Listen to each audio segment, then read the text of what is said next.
안녕하세요. 어제도 그제도 파스 강동원입니다.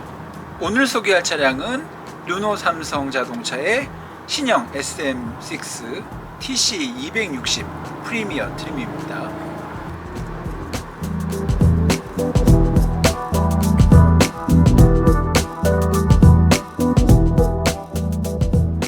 조금 전에 보셨겠지만 이 차는 고속주행이 아니어도 꽤 요란한 엔진 소음이 나고요, 기동도 좀 거칩니다. 이런 주행 실감은 단순히 마이센스 설정 때문으로 보이진 않아요. 앞서 타봤던 TC300에 비해서 이 차량에 탑재되어 있는 엔진 자체가 작거든요. TC300 같은 경우에는 1.8L 가솔린 터보 엔진이, 이 차량 TC260에는 1.3L 가솔린 터보 엔진이 탑재되어 있습니다. 출력이나 토크도 TC300보다는 낮은데요. 이 차량의 최고 출력은 157마력, 최대 토크는 26kgm가 조금 넘습니다. 자세한 수치는 자막을 참조하시고요. 따라서 상식적으로 생각할 때 차량의 기동이나 가속성이라든지 이런 전반적인 주행 질감이 TC300보다는 낮거나 얌전해야 되는데요, 그 반대예요. 오히려 이 차량은 초반에 운전자의 가속 페달 동작에 민감하게 반응하는 모습을 보입니다. TC300을 시승할 때와 동일한 압력으로 가속 페달을 밟았다고 해도 이 차량은 움찔움찔거리면서 조금 더 힘을 더 내는 모습이에요. 이건 이 차량이 고속보다는 저속에서 조금 더 높은 토크를 발휘하도록 설정이 됐기 때문에 그런 것 같습니다. 가속 페달만 그런 게 아니라 실제로 치고 나가는 인첩성이 TC300보다 더 높아요. 대신 고속에서 가속을 할 때는 확실히 상대적으로 낮은 배기량의 한계를 보입니다.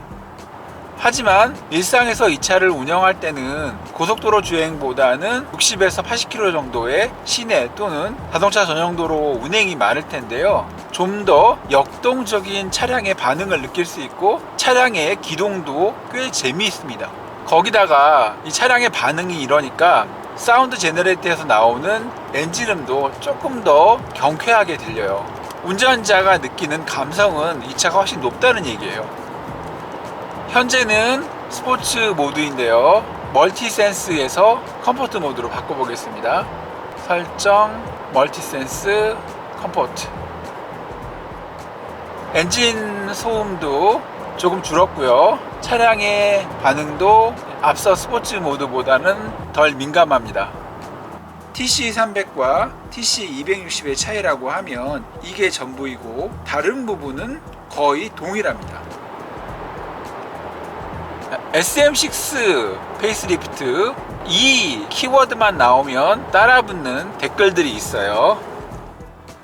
사실 AM 서스펜션의 목적이 직진할 때 승차감을 개선하자, 그거였는데 문제는 차량을 급하게 선회하거나 과속방지턱, 특히 비규격의 과속방지턱을 넘을 때 충격이 오히려 커진 거죠.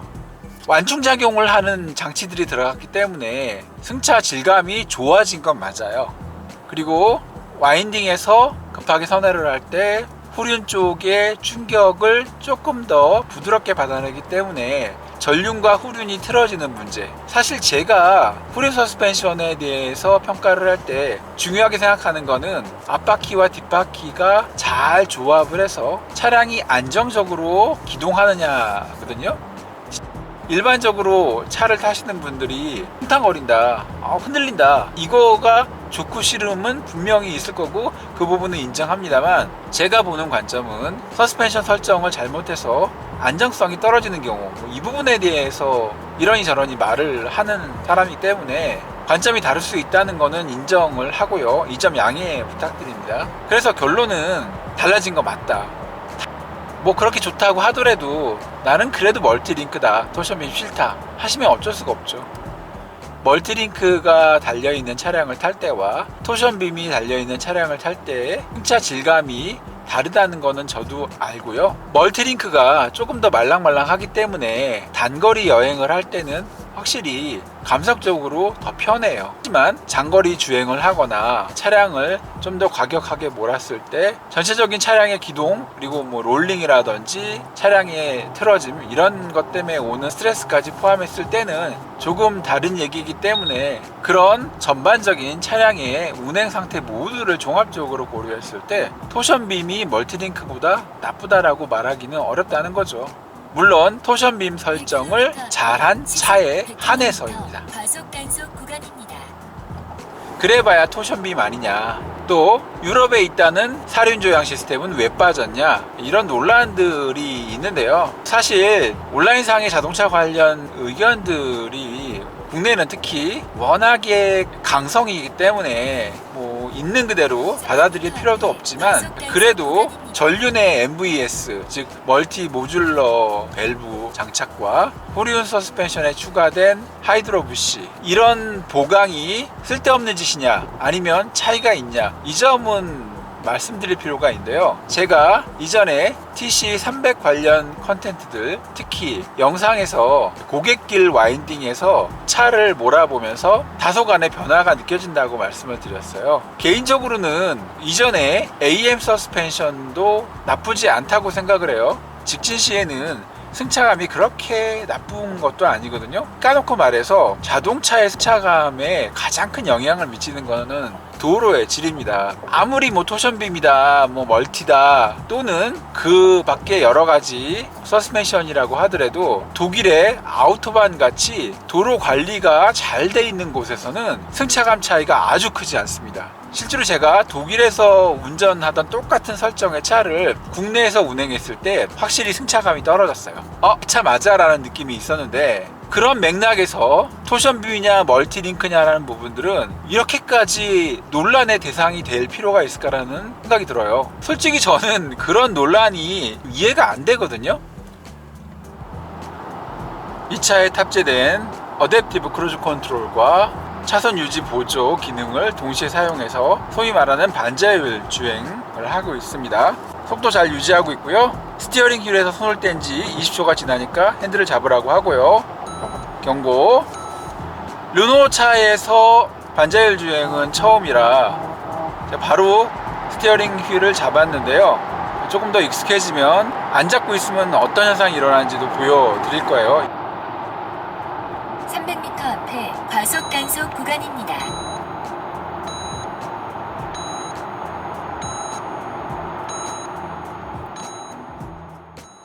다시 스티어링 휠에서 손을 놓고 가속 페달과 브레이크 페달에서 발을 뗐습니다.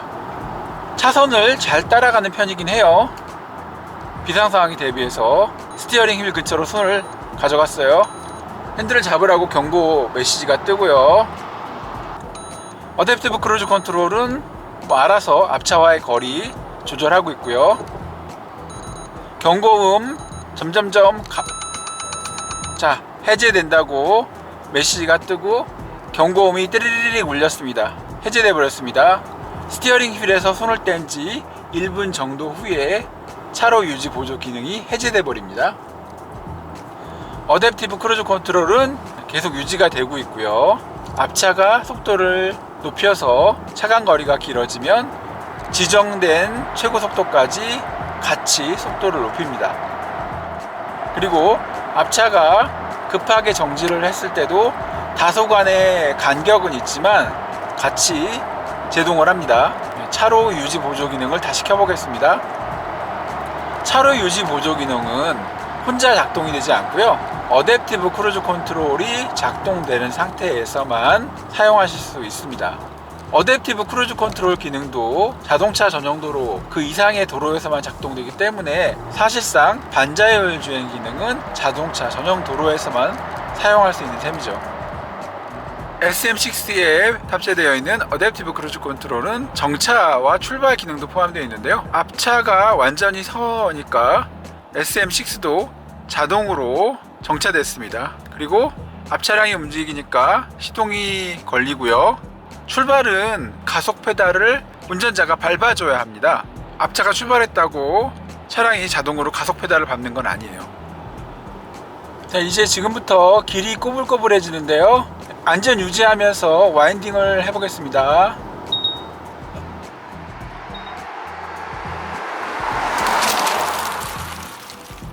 르노 삼성 자동차 SM6 TC260의 주행 특성, 특히 TC300과 비교해 봤는데요. 아울러 소양강 옛길의 긴 와인딩 도로를 달려보면서 달라진 서스펜션이 어떤지, 그에 따라 달라진 드라이빙 스트레스, 이런 것들을 살펴봤습니다. 지금까지 어제도 그제도 파스 강동원이었고요. 영상 내용 흥미롭고 도움되셨다면 공감, 다음 컨텐츠가 기대되신다면 구독 부탁드립니다. 영상 시청 감사합니다.